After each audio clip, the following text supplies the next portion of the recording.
রকমতে আমি শালম ডুবুরি যে ডাকি একটি নৌকা ডুবে গেছে।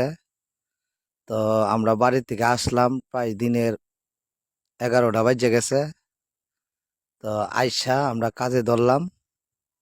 তো নৌকাটার মাল প্রায় উদ্ধার হয়ে গেছে। তো আমরা কিছুক্ষণ পরে আবার ডাম বাঁধবো। বেঁধে এই নৌকাটা আমরা কিনারে নিয়ে আসলাম হেসুম।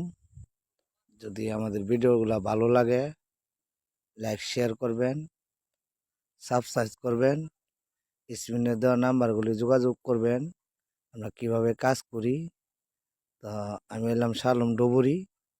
তো আমার ভিডিওটা যদি ভালো লাগে আপনারা অবশ্যই লাইক শেয়ার করবেন, সাবস্ক্রাইব করবেন, স্ক্রিনে দেওয়া নাম্বারগুলি যোগাযোগ করবেন। আমরা কীভাবে কাজ করি। তো ডাকি একটি গ্রামে আসলাম কাজ করার জন্যে। ব্যারেল বেঁধে আমরা নৌকা কিনারে নিয়ে প্রায় মেশিন লাগাইছি, প্রায় হেঁচা হওয়া শেষ আমাদের।